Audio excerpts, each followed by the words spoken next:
सो आइए स्टार्ट करते हैं। सबसे पहले अगर बात करें क्या डिस्कस करेंगे इस टॉपिक में, हम लोग डिस्कस करने वाले units of measurements of common items of work in civil engineering.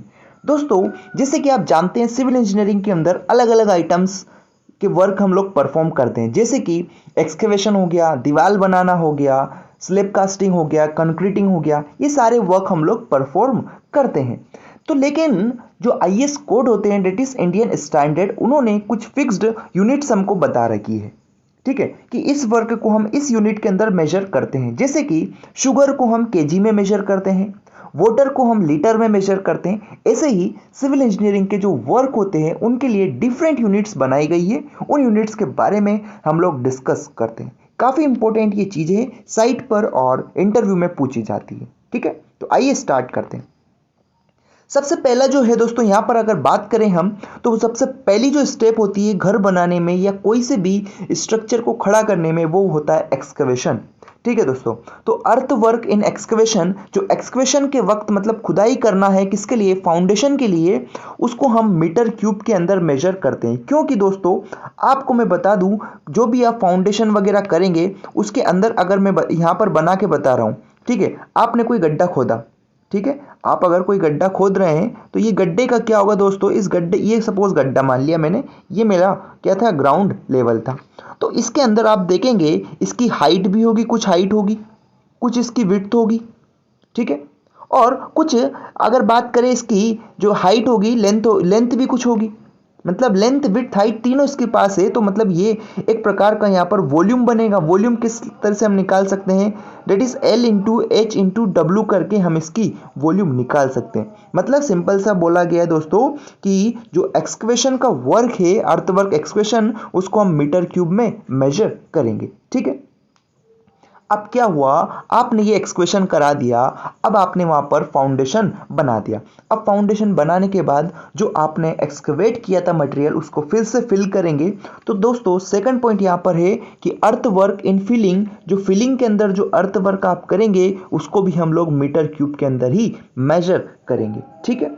ये सारे स्पेसिफाइड यूनिट्स है दोस्तों, जो कि हमें सजेस्ट किए गए हैं, ठीक है, इनको हमको फॉलो करना है, या फिर ये बोले कि थ्योरेटिकल बेसिस पर ये हमारे लिए काफ़ी इंपॉर्टेंट है, इंटरव्यू में पूछे जाते हैं।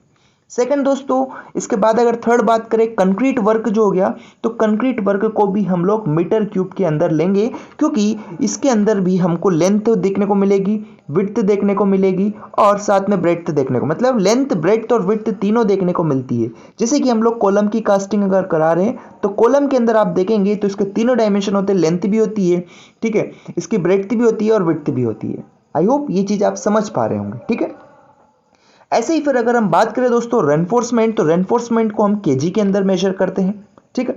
ब्रिक वर्क की बात करते हैं, तो दोस्तों अगर आपने दीवार का कंस्ट्रक्शन करा रहे हैं, ठीक है, वॉल आप लोग बना रहे हैं, और वॉल अगर मैं बताऊं दोस्तों, अगर आपकी 9 इंच या फिर उससे ज़्यादा थिकनेस की है, मतलब कि एक पूरी ब्रिक आपने लगा दी है, सपोज ये मैं ब्रिक्स यहाँ पर बना रहा हूँ, तो पूरी ये ब्रिक्स जो है इसकी, अगर एक ईंट की बोलते हैं ना हम, पूरी उसकी थिकनेस अगर इतनी है, कितनी 9 इंच या उससे ज़्यादा की है, तो उस वर्क को हम मीटर क्यूब के अंदर मेजर करेंगे। अगर बात करूं मैं दोस्तों कि थिकनेस इसकी कम है, 9 इंच से थिकनेस कम है, तो उसको हम मीटर स्क्वायर में मेजर करेंगे, उसकी बात मैं भी आपसे करूंगा, ठीक है। फिर अगर दोस्तों हम बात करें प्लास्टरिंग की, तो प्लास्टरिंग को हम मीटर स्क्वायर में मेजर करते हैं, क्योंकि आप जानते हैं कि जब हम किसी वॉल का प्लास्टर कर रहे हैं, मान लो ये वॉल है, इस वॉल पर हमको प्लास्टर अप्लाई करना है, क्या बोला, इस वॉल पर अगर प्लास्टर अप्लाई करना है, तो दोस्तों इसकी मान लेता हूँ ये वॉल की हमारी हाइट हो जाएगी, और ये इसकी लेंथ थी, हाइट और लेंथ थी। तो हम क्या करेंगे, यहाँ पर इसकी थिकनेस बहुत कम होती है एज कम्पेयर टू हाइट और लेंथ। मैं क्या बोला कि जिस वॉल का हम लोग प्लास्टर कर रहे हैं, ये वॉल का प्लास्टर किया, इसकी मेरी हाइट h थी और लेंथ l थी, और मैं जानता हूँ जो थिकनेस रहेगी t, जो बहुत बहुत कम रहेगी, किससे, h से और l से। इसलिए यहाँ पर जो हम इसको मेजर करते हैं दोस्तों, वो किस टर्म में करते हैं, प्लास्टर को मेजर करते हैं हम लोग किसके अंदर, प्लास्टरिंग को मेजर करते हैं मीटर स्क्वायर में, ठीक है। सिमिलर पेंटिंग की अगर हम बात करें दोस्तों, तो पेंट में भी हम अगर वॉल को पेंट कर रहे हैं या फिर छत को पेंट कर रहे हैं, ठीक है, मैं मानता हूं कि अगर मैंने वॉल को पेंट किया, ये कोई मेरी वॉल थी, इसको मेरे को पेंट करना था, तो मैंने देखा क्या कि इसकी लेंथ भी बहुत ज़्यादा है, एज कम्पेयर टू हाइट भी ज़्यादा है। लेकिन जो थिकनेस है, पेंट की थिकनेस अगर आप देखेंगे तो दोस्तों बिल्कुल हमारे जो सर के बाल होते हैं ना, उससे भी कम थिकनेस हो जाती है कभी कभी तो पेंट की, ठीक है, जो लेयर अप्लाई करते हैं। तो क्या बोला गया, जो पेंटिंग वर्क है उसमें भी दो ही डायमेंशन हमको देखने को मिल रहे हैं, दैट इज लेंथ और उसकी विड्थ बोल दो या फिर आप ब्रेड्थ बोल दो, ठीक है। तो ये चीज़ मेरे ख्याल से यहाँ पर आपको क्लियर हो गई होगी कि पेंटिंग वर्क को भी हम लोग मीटर स्क्वायर में ही मेजर करते हैं। फिर दोस्तों नेक्स्ट बात आती है फ्लोरिंग की। अब फ्लोरिंग क्या होता है, फ्लोरिंग में बताऊं, मान लो ये कोई मेरा फ्लोर था, इस फ्लोर के ऊपर मेरे को अलग अलग क्या करने थे, टाइल्स लगाने थे, ठीक है। तो मैं टाइल्स यहाँ पर अगर आपको लगा के बताता हूँ, ठीक है, ये मैंने क्या किया दोस्तों, टाइल्स अप्लाई कर दिए, ठीक है। ये मैंने कुछ आपको यहाँ पर टाइल्स अप्लाई करके बता दिए इस फ्लोरिंग पे। तो अगर आप देखेंगे जो टाइल्स की थिकनेस होती है, टाइल्स की थिकनेस भी बहुत कम होती है, डेट इज स्मॉल होती है। तो इस टाइल्स के अंदर भी आपको एक लेंथ देखने को मिल रही है और एक ब्रेड्थ देखने को मिल रही है। तो फ्लोरिंग वर्क को भी दोस्तों हम लोग किस में मेजर करते हैं, flooring work is also measured with क्या, मीटर स्क्वायर के अंदर, क्योंकि फ्लोरिंग के अंदर भी थिकनेस बहुत कम हो जाती है। फिर दोस्तों बात करें स्कर्टिंग, ये बहुत ज़्यादा ही इंपॉर्टेंट है। स्कर्टिंग को दोस्तों मैं अगर आपको बताऊं तो स्कर्टिंग को मैं किसके अंदर मेजर करता हूं, रनिंग मीटर के अंदर, डेट इज आरएम। आरएम का मतलब दोस्तों यहाँ पर है क्या, रनिंग मीटर। अब रनिंग मीटर क्या होता है मैं आपको बताता हूँ। एक हमारा होता है मीटर, लेंथ क्या होती है दोस्तों, मान लेता हूँ ये कोई मेरी लेंथ है, एक मिनट के लिए, ठीक है, ये कोई मेरी किसी बॉडी की लेंथ है। इसको मैं किसके अंदर नापता हूं दोस्तों, इसको मीटर हो गया, सेंटीमीटर हो गया, इनके अंदर मैं मेजर करता हूं। लेकिन रनिंग मीटर का मतलब ये होता है दोस्तों, रनिंग मीटर का मतलब ये होता है कि ये कुछ मेरा एक तरह का लंबा सा, मान लिया मैं ये एक एरिया है, लेकिन एक ऐसा एरिया जिसकी जो ब्रेड्थ है, ये क्या बोला, जिसके ये वाली पोर्शन विड्थ है, ब्रेड्थ है, ये फिक्स है, क्या है, फिक्स्ड है। जैसे कि आप जानते होंगे बाजार में जब आप कपड़ा लेके जाते हैं, टेक्सटाइल इंडस्ट्री के अंदर इस वर्ड का ज़्यादातर यूज़ होता है। तो वो कपड़ा आपको लेंथ के हिसाब से देता है और उसकी विड्थ क्योंकि क्या होती है दोस्तों, फिक्स होती है। हमारी क्या बोला, विड्थ बोल दो या ब्रेड्थ बोल दो, तो वो क्या होती है दोस्तों, फिक्स होती है।